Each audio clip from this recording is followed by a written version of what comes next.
दूसरी जानिब आपको बताएं, घरेलू तशद्दुद का शिकार रिजवाना के मेडिकल बोर्ड के सरबराह प्रोफेसर जौदित सलीम की गुफ्तगू अगले 78 घंटे मजीद अहम है। सरबराह मेडिकल बोर्ड प्रोफेसर जौदित सलीम रिजवाना की बाएं छाती जकड़ी हुई थी, जबकि मजीद कहा रिजवाना के बाएं फेफड़े भी इन्फेक्शन में हैं। उनकी जानिब से मजीद अभी तक क्या हकायक बताए गए हैं, अजमत आवान हमारे साथ हैं, उनसे डिटेल्स जान लेते हैं। जी अजमत। बिल्कुल, घरेलू तशद्दुद का शिकार जो रिजवाना है वो जनरल हस्पताल के अंदर ताहाल ज़ेर इलाज है और ज़िंदगी और मौत की कशमकश के अंदर जो है वो रिजवाना मुब्तला है। इस वक्त जो बोर्ड को जो चेयर कर रहे हैं उनके जो हेड हैं प्रोफेसर जौदित सलीम साहब मेरे साथ मौजूद हैं। प्रोफेसर, मुझे बताइएगा कि रिजवाना की हालत किस तरह है? गुज़िश्ता रोज़ भी आपने बताया था कि 48 घंटे बहुत ज़्यादा अहम है, वेंटिलेटर पर भी जा सकती है। आप अब करंट सिचुएशन क्या है? अच्छा जी, कल जो हमारे पास जो प्रॉब्लम आ रही थी उसमें मरीज़ की ऑक्सीजनेशन का प्रॉब्लम चल रहा था। तो जो एक्सरे कराए गए और हमने जो बाकी टेस्ट कराए उसकी रोशनी में हमें ये लगा कि बच्ची का एक लंग जो है वो उसकी तरफ हमें ब्लॉकेज लग रही है और उसके लिए हमने कल ब्रोंकोस्कोपी की थी, हमने कल अपडेट भी किया था। उसके अंदर हमने एक्सक्रीशंस निकाली, ब्लड निकाला। उससे ये हुआ कि फॉर द टाइम बिंग जो था बच्ची की ऑक्सीजनेशन इम्प्रूव हुई। कल हमें काफ़ी ख़तरा लग रहा था कि शायद बच्ची को हमें वेंटिलेटर पर डालना चढ़े, लेकिन ब्रोंकोस्कोपी के बाद उसकी कंडीशन इम्प्रूव हुई। कल रात वो कंफर्टेबल रही, रात उसने थोड़ा बहुत खाने को भी लिया है, सुबह भी उसने थोड़ा सा खाने को लिया है। लेकिन एक जो प्रॉब्लम है, बच्ची वीक बहुत है, उसकी इम्यूनिटी बहुत कम है, मेल नरिश्ड है। उसकी वजह से ये होता है कि वो प्रॉपरली खांस नहीं पाती है और अंदर ज़ाहिर है उसको हल्का सा निमोनिया का जो अटैक है उसकी वजह से ये होता है कि बच्ची जो है उसके अंदर बलगम जमा हो जाता है उसके लंग्स के अंदर, वो थ्रो नहीं कर पाती है। आज भी यही प्रॉब्लम हमें जो थी सुबह महसूस हुई। तो हमारे पल्मोनोलॉजिस्ट हैं डॉक्टर इरफान मलिक, मैंने और उन्होंने हमने दोबारा हमने उसको लाइट सेडेशन के अंदर उसके लंग्स के अंदर से सक्शन की है दोबारा और सिक्रेशंस को क्लियर किया है। उसके बाद जो अगला इसका ट्रीटमेंट का तरीका होता है उसमें एंटीबायोटिक्स हैं जो कि इसको top of the range antibiotics इस वक्त चल रही हैं। जहर देने का भी इंकशाफ रिजवाना को हुआ था, उसकी वालदा ने भी इसका इंकशाफ किया था। आपने कुछ उनके नमूने लेबोरेटरी भिजवाए थे, उसका कोई रिपोर्ट आई अब तक? जी, इसमें यह है कि ये एक टॉक्सिकोलॉजी स्क्रीनिंग होती है और इसमें थोड़ा टाइम लगता है। तो मेरा ख्याल है नेक्स्ट 48 टू 72 आवर्स के अंदर हमें प्रीलिमिनरी रिपोर्ट मिल जाएगी और जैसे भी उसका हतमी नतीजा हमें मिलता है वो हम आपके साथ शेयर करेंगे। लास्ट सवाल ये है कि अभी कितने घंटे मजीद अहम है रिजवाना के लिए? देखिए, बच्ची शुबा इंतहाई निगहदाश्त में दाखिल है और उसको कोई एक बीमारी नहीं है, उसको मल्टीपल प्रॉब्लम्स हैं। जैसे कि आप जानते हैं उसके ज़ख़म का मसला है, उसको सेप्टिसीमिया है, मरीज़ को DIC है, इसके अलावा उसके वूंड्स के हालात बड़े ख़राब हैं, जनरलाइज इन्फेक्शन है, मेल नरिशमेंट है, लो इम्यूनिटी है। ऐसी कंडीशन के अंदर जो है ना एक हतमी राय देना बहुत मुश्किल होता है और हमेशा ICU के अंदर सूरत हाल जो है ना हम कैलकुलेट करके नहीं बता सकते हैं। लेकिन एक रफ जो आइडिया है वो ये है कि नेक्स्ट 48 टू 72 आवर्स जो हैं वो बच्चे के लिए इंपॉर्टेंट हैं। बिल्कुल, उसकी जो उम्मीद है बेहतरी के जल्द कर सकते हैं। नेक्स्ट 48 टू 72 आवर्स हैं, बहुत ज़्यादा क्रिटिकल हैं। प्रोफेसर जौदित सलीम हमारे साथ मौजूद थे, उनकी जानिब से कहा गया कि बेहतरीन जो सहूलियात हैं वो रिजवाना को दी जा रही हैं। जो फेफड़ों का जो मसला आ रहा था उस पर जो है पल्मोनोलॉजिस्ट ऑन बोर्ड है हमारे साथ, डॉक्टर इरफान मलिक हैं, उसका भी जो है ट्रीटमेंट वो किया जा रहा है। उनकी जानिब से कहा गया कि जो जहर देने के लिए जो हमने टेस्ट भिजवाए हैं वो भी 48 घंटे तक रिपोर्ट आ जाएगी, जिसके बाद हम हतमी फैसला करेंगे क्या रिजवाना को जहर जो है वो दिया गया था या नहीं दिया गया था। प्रोफेसर जौदित सलीम ने गुज़िश्ता रोज़ भी इसका इंकशाफ किया था कि जो रिजवाना है उसकी जो ये जख्म है बज़ाहिर लग रहा है कि 3 से 4 माह पुराने हैं। जी ठीक है अजमत अवान, बहुत शुक्रिया आपका। अभी आपको बताएं, सर्विसेज अस्पताल में अद्वियात की किल्लत का बहरान है। मुख्तलिफ एंटीबायोटिक अद्वियात की अदम दस्तियाबी, सर्जिकल सामान की भी शदीद किल्लत का सामना है। सर्जिकल डिस्पोजेबल्स ना होने से मरीज ऑपरेशन के लिए खुद खरीदने पर मजबूर हैं, जबकि अद्वियात खरीदने होने के बावजूद मरीज मुफ्त दवा से महरूम हैं। मजीद क्या तफसीलात हैं जानते हैं senior health reporter Zahid Chaudhary से। जी जाहिद चौधरी, अपडेट कीजिएगा। अस्पताल में अद्वियात की किल्लत बहरान की शक्ल इख्तियार कर चुकी है। सर्विसेज अस्पताल में आने वाले जो मरीज़ हैं उनको ना सिर्फ मुख्तलिफ जान बचाने वाली अद्वियात और एंटीबायोटिक्स जो हैं वो दस्तियाब नहीं हैं, बल्कि जो इंडोर आउटडोर में आने वाले जो पेशेंट्स हैं उनको मुकम्मल तौर पे जो है वो इस वक्त दस्तियाब नहीं है अद्वियात, और इंडोर में ज़ेर इलाज जो मरीज़ हैं उनको भी ये अद्वियात जो है वो बाज़ार से खुद ख़रीदनी पड़ रही हैं। इसके साथ साथ अस्पताल में मुख्तलिफ सर्जिकल प्रोसीजर्स के लिए, ऑपरेशन के लिए आने वाले जो मरीज़ हैं उनको सर्जिकल डिस्पोजेबल्स जो है वो अस्पताल में मुहैया नहीं किए जा रहे और मरीज़ जो हैं वो बाज़ार से खुद सर्जिकल डिस्पोजेबल्स जो है वो ख़रीद कर अपनी सर्जरी जो है वो करवाने पर मजबूर हैं। लेकिन इस संगीन सूरत हाल पर अभी तक जो है वो काबू नहीं पाया जा सका। सर्विसेज अस्पताल में अद्वियात की और सर्जिकल डिस्पोजेबल्स की जो किल्लत है उसको अभी तक दूर नहीं किया जा सका। ठीक है, बहुत शुक्रिया जाहिद चौधरी।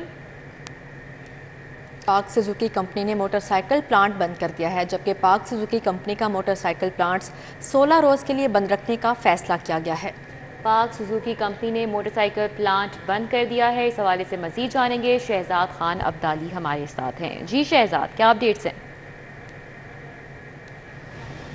बिल्कुल, पाक सुजुकी कंपनी की जानब से मोटरसाइकिल प्लांट 16 रोज़ के लिए बंद कर दिया गया है और इस हवाले से कंपनी की जानब से बाकायदा तौर पर नोटिफिकेशन भी जारी किया गया है और इस नोटिफिकेशन में ये कहा गया है कि 31 जुलाई से लेकर 15 अगस्त तक सुजुकी मोटरसाइकिल प्लांट जो है वो बंद रहेगा और उस पर किसी किस्म की प्रोडक्शन नहीं की जाएगी। इस हवाले से जब हमारी कंपनी तर्जमान से बात हुई तो उनका ये बताना था कि इन्वेंट्री में कमी की वजह से प्रोडक्शन प्लांट को बंद किया गया है। इन्वेंट्री से मुराद ये है कि जो मुख्तलिफ पार्ट्स इंपोर्ट किए जाते हैं जिनको असम्बल करके पाकिस्तान के अंदर ये कंपनी मोटरसाइकिल बनाती है, उन पार्ट्स की दरामदात में इस कंपनी को मुश्किलात का सामना है। यानी जो लेटर ऑफ क्रेडिट्स हैं वो नहीं खुल रहे, जिसकी वजह से इन्वेंट्री में कमी हुई है और इन्वेंट्री में कमी होने की वजह से कंपनी की जानब से जो प्रोडक्शन का प्रोसेस है उसको मुकम्मल तौर पर बंद किया गया है और ये कहा गया है कि 16 रोज़ के लिए प्लांट जो है वो बंद रहेगा। अलबत्ता जो सुजुकी गाड़ियों की प्रोडक्शन है उसका काम चलता रहेगा। इस वक्त हम मार्केट के अंदर मौजूद हैं। मार्केट के अंदर सुजुकी का माल अगरचे सफिशेंट मौजूद है, लेकिन गाहक जो है वो ना होने के बराबर हैं।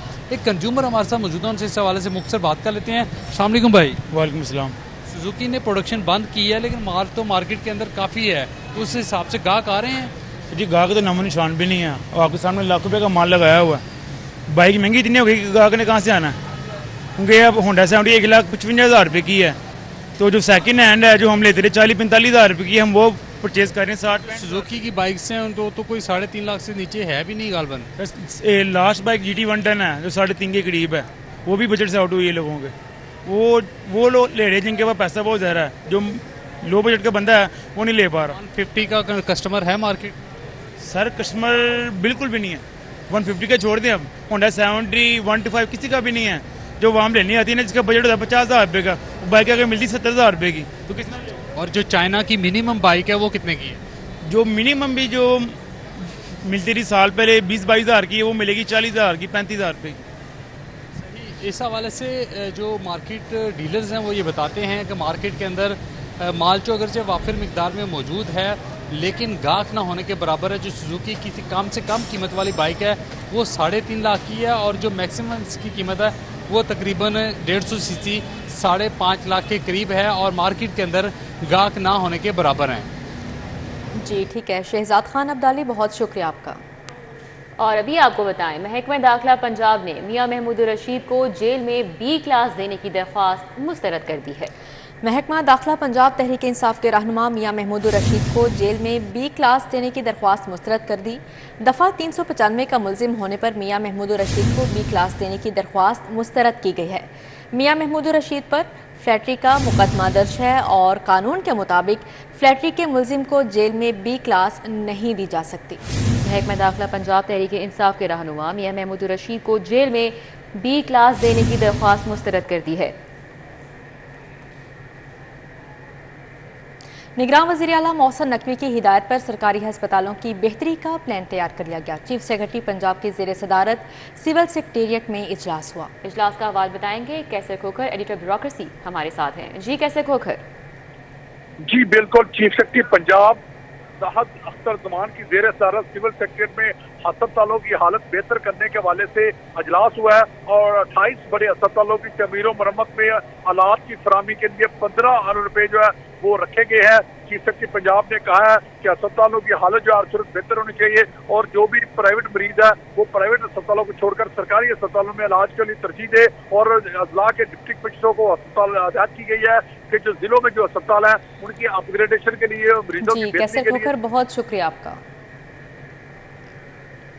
कमिश्नर लाहौर ने जिले इंतजामिया अफसरान के अस्पतालों के रोजाना विजिट के शेड्यूल तलब कर लिए हैं। अफसरान अस्पताल सफाई, मेडिसिन स्टॉक, इमरजेंसी और काउंटर्स के बारे में रोजाना चेक करके रिपोर्ट लिखेंगे। कमिश्नर लाहौर ने अस्पतालों दौरों के दौरान हर किस्म की रिफ्रेशमेंट पर पाबंदी भी आयद कर दी है। मजीद का तफसीलात हैं जानते हैं बसाम सुल्तान से। जी बसाम, आगाह कीजिएगा। जी बिल्कुल, शहर के जो अस्पताल हैं उनकी हालत को बेहतर बनाने के लिए जो है वो ज़िले इंतज़ामिया ने कमर कसी है। जो कमिश्नर लाहौर हैं इनने ज़िले इंतज़ामिया अफसरान के अस्पतालों के जो रोज़ाना के विजिट है उनके शेड्यूल जो है वो तलब कर लिए हैं। जो अस्पताल है वहाँ पर सफाई, मेडिसिन स्टॉक, इमरजेंसी और काउंटर के बारे में जो है वो रोज़ाना चेकिंग कर जो है वो रिपोर्ट पेश की जाए। कमिश्नर लाहौर ने जो है वो मज़ीद हदायत जारी की कि अस्पतालों के दौरों के दौरान जो है वो हर किस्म की जो रिफ्रेशमेंट है उस पर भी जो है वो पाबंदी आयद है। जबकि लाहौर में 1 जनवरी का 30 जुलाई जो अब तक के डेंगू के जो मुस्बत मरीज हैं उनकी जो तादाद है वो 93 तक जो है वो जा पहुंची है। इसी तरह लाहौर में जो डेंगू के हॉटस्पॉट्स हैं उनकी तादाद जो है वो तकरीबन 30,000 है। इसी तरह जो मुश्तबा केसेस हैं उनकी तादाद जो है वो 1598 जो है वो हो चुकी है। जो इस हवाले से जो है वो NCL का जो रेगुलेशन विंग है और LWMC जो टायर शॉप्स हैं उनका जो है वो मुकम्मल चेकिंग के जो है वो अहकाम जारी। ठीक है, बहुत शुक्रिया बसाम सुल्तान। अभी आपको बताएं कि दार-ए-अरकम की तालिबा तूबा आजम ने 1091 नंबर हासिल किए। तूबा आजम 10वीं जमात में सबसे ज़्यादा नंबर लेने वाली तालिबा है, जबकि तूबा आजम ने 10वीं जमात में सबसे ज़्यादा नंबर 1091 नंबर रहे। उम्मीद से भी ज़्यादा नंबर हासिल किए हैं। मज़ीद क्या तफसीलात हैं जानते हैं मायदा वहीद से जो इस वक्त तूबा के हमरा मौजूद हैं। जी मायदा, बताइएगा। बिल्कुल, जिस तरह से लाहौर बोर्ड ने 2023 में मैट्रिक का रिज़ल्ट अनाउंस किया है, वहीं पर एक बच्ची ने जो है वो बहुत आला नंबर लेकर कारकर्दगी का मुजाहरा किया है। तूबा आजम जिनकी फ़र्स्ट पोजीशन आई है उनसे जानना है। मुझे बताइएगा, इतने अच्छे मार्क्स हैं, कैसा लग रहा है आपको?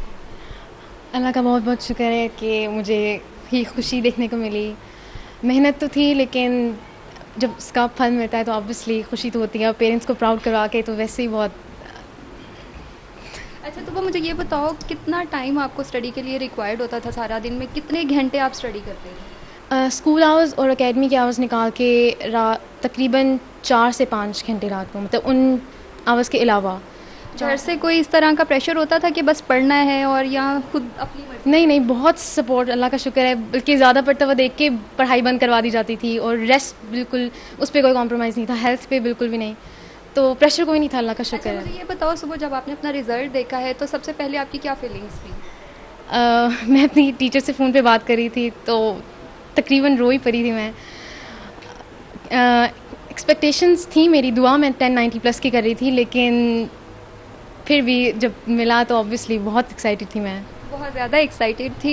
सुना आपने तूबा की ज़ुबानी, उनकी वालदा हमारे साथ मौजूद है, उनसे भी जान लेते हैं। मुझे बताइएगा, बेटी ने माशाल्लाह इतने अच्छे नंबर लिए हैं, कैसा फील कर रही हैं आप? बहुत अच्छा माशाल्लाह से। मैं तो इसको सो के उठते ही कह रही थी, बेटा उठो, तस्वीर के लिए ना सेट वेट हो जाओ, कि माशाल्लाह उम्मीद भी थी, पिछली दफ़ा भी बहुत अच्छे नंबर थे, इसलिए ना उम्मीद तो बहुत ही, लेकिन अल्लाह का ये शुक्र है कि अल्लाह ताला ने उसको कामयाब किया। बिल्कुल, वालदा का कहना है कि तूबा को जो है वो कामयाब किया। तूबा से एक और मज़ीद छोटा सा सवाल करती चलूँगी। तूबा, मुझे ये बताइएगा, नेक्स्ट फ्यूचर में आपकी क्या प्लान्स हैं? नियर फ्यूचर में प्री इंजीनियरिंग, और देन इंशाल्लाह उसके बाद मैं CSS के लिए एम करूँगी। बिल्कुल, प्री इंजीनियरिंग के बाद जो है वो CSS की तैयारी की जाएगी। और तूबा जो अपनी खुशी आप उसकी देख सकते हैं कि किस तरह वो एक्साइटेड भी थी, और जब उनके कहने के मुताबिक जिस तरह सुबह रिज़ल्ट जो है वो उन्होंने देखा तो मज़ीद उनकी एक्साइटमेंट जो थी वो। बहुत शुक्रिया। लाहौर बोर्ड में लड़कों में टॉप करने वाले तालिब इल्म का ताल्लुक वॉल्टन स्कूल से निकला। अब्दुल्ला ने कुर्बान स्कूल से मैट्रिक का इम्तिहान दिया, 1090 नंबर हासिल किए। सिटी फॉर से गुफ्तगू में अब्दुल्ला ने अपनी कामयाबी को वालिदैन और असातिज़ा की मेहनत का नतीजा करार दिया। अच्छा लग रहा है, अल्लाह का करम है, वालिदैन की दुआएं हैं, और बस इसी तरह सिलसिला आगे चलता रहे, अल्लाह ताला आगे भी करम करे। जी, उम्मीद मेरी थी 1080+ की, और मतलब मेरा हार्डवर्क इस तरह का था, मैंने हार्डवर्क इतना किया था कि मैं इस गोल को अचीव करूं, लेकिन अल्लाह का बड़ा करम है कि उसने मुझे इससे ज़्यादा ही नंबर अता किए। जब इंसान मेहनत करता है ना तो उसका फल उसे कहीं ना कहीं मिल ही जाता है। अभी नहीं मिलेगा तो इंशाल्लाह बाद में मिलेगा। वो ट्राई करते रहें, जैसे इंसान ट्राई करता रहेगा तो इंशाल्लाह कामयाब लाजमी होगा। आम रूटीन में मैं 3 घंटे पढ़ता था, और आपको तो पता ही है सारा किरदारी वालिदैन का होता है, वालिदैन सपोर्ट करते हैं, मोटिवेट करते हैं। ये तो